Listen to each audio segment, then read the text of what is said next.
June 2026, at NextWave, around 120 companies came in to hire for 500 plus open positions, and each company came in with a very specific benchmark. What skills they are looking for, what would be tested in the interviews, what projects do they expect to see, and what depth of knowledge are they looking at.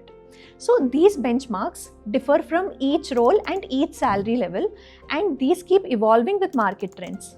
But only 30% students were able to fulfill these positions.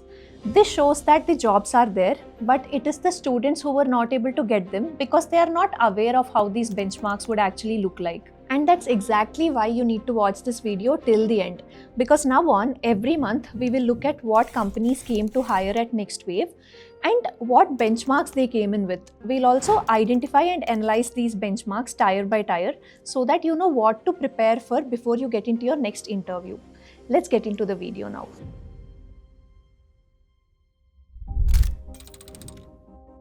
Let's start with who was actually hiring at the top. Now look at what these companies were actually hiring for. Software engineer and AI/ML engineer dominate at the top tier. And you'll notice these roles are going to keep showing up as we go down. Similar titles with different pay. What's actually changing tier to tier isn't the job title on the offer letter. It's the skills these companies expect you to walk in with and what they put you through in the interview room.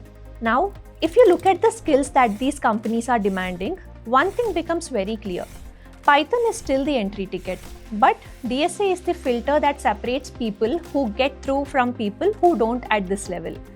Most people assume that high-paying roles are purely about projects and AI skills, while some are, but mostly these companies are also checking whether you can solve problems under pressure, not just build things. And it becomes more evident once you understand what these companies actually ask in their interviews. The interview at this tier runs across multiple rounds and each one is testing something completely different.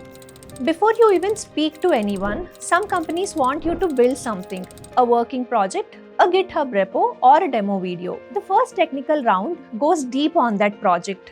Every decision you made, why you chose that stack, how the AI integration works. It also tests things like DSA and JavaScript internals.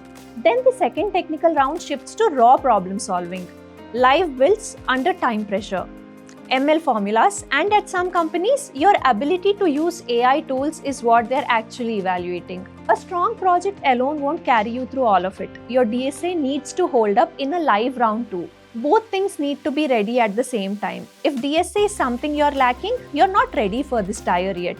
This month, one of our students, Srihita, walked into a placement interview for an AI role. Her first interview ever. They asked her about LLMs, about her project architecture, about every technical choice she has made. She answered all of it. One round, she got the offer. What she had was a project she understood so deeply she could talk about it from any angle they came from. That's the entry point for this tier. If you want to know the exact questions this student was asked in this interview, keep watching till the end and I'll tell you how you can access it for free.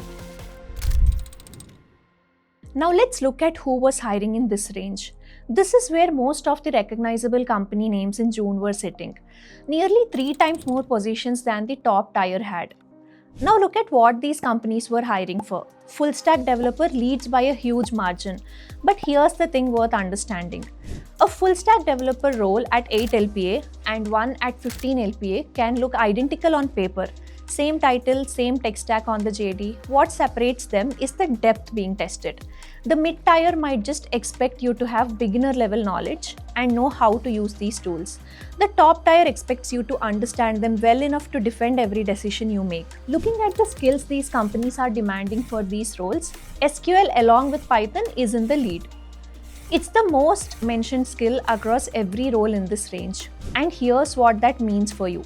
Companies hiring full-stack developers and data analysts in this band are using SQL to test how you think, not just what you know.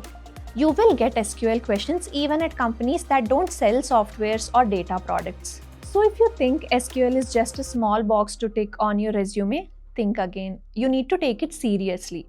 Now, let's look at what these companies actually tested in interviews, because the pattern here is very different from the top tier.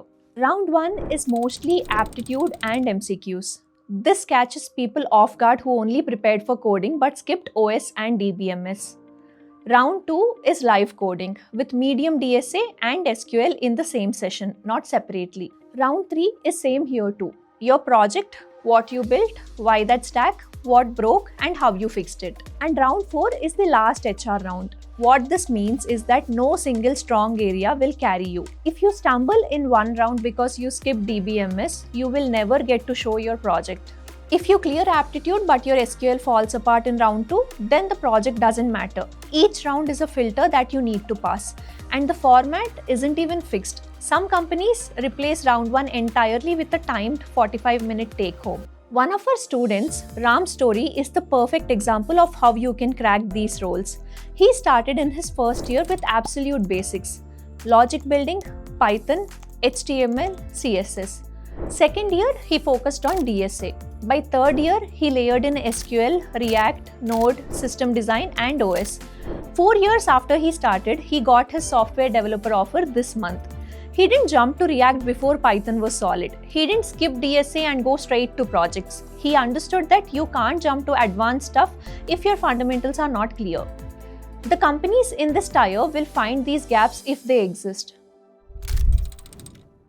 Now this is the tier with the most number of openings. More than 270 plus positions in June were in this tier alone. That's more than half of everything offered this month. This right here can be the beginning of your career journey and has been for a lot of people. These jobs will set a clear career foundation for your future, and if you're in your final year and overlooking these opportunities, you're missing out on a huge chance to get placed. The companies hiring here are bringing in freshers, training them and building them. Let's look at who was hiring and what they needed. Now, if you look at the roles, 3 of the top 4, software trainee, software engineer trainee, and trainee software engineer, are essentially the same job with a different label. What they are all looking for is the same thing: someone who can write code, fix bugs, learn the code base, and work well with a team. The title is not what matters here. And when you look at what these companies are demanding for all of these roles, Python and SQL are almost exactly tied at the top again. These two are not optional at any tier, and they show up first even at the entry level. If you don't have a good hold on Python and SQL, you're not eligible for majority of the roles that were offered in June, regardless of which tier you're targeting. And notice AI/ML here. Companies at 3 to 5 LPA are starting to ask about it. You don't need to be deep in it, but if you've never touched it at all, that's a gap worth closing before your next application. Round 1 here filters on basic thinking ability: aptitude, reasoning, verbal. Round 2 checks whether you can write simple code and answer basic theory without freezing. Round 3 is again based on your project. They just want to know you actually built something and you can explain it.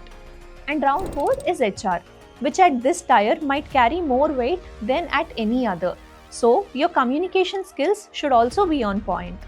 The technical bar is there, but it's not extreme. What separates people who get hired from people who don't isn't who knows the most. It's who can explain what they know clearly, stay calm when a question is hard, and have a real answer instead of one that sounds rehearsed. If you don't have that, fix it first, before anything else. This was June. A lot of companies came and offered a number of roles, but a big chunk of those roles are still waiting to be filled. That's exactly why we are going to put this out every month, so you know what companies are actually looking for right now, not 6 months ago. The students who close this gap next month are the ones watching this, understanding where they actually stand across these tiers and preparing for that specifically, not just grinding blindly and hoping it lands. These two knew the benchmark for the tier they were targeting. That's the difference. We've also put together a detailed list of the exact questions these companies asked in interviews. Go click on the link in the description to access it. Next month, we'll be back with July. Same breakdown, fresh data. We'll also start comparing month on month so you can see how the benchmarks are shifting.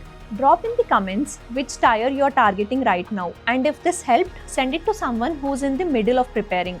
They will thank you. See you in the next one.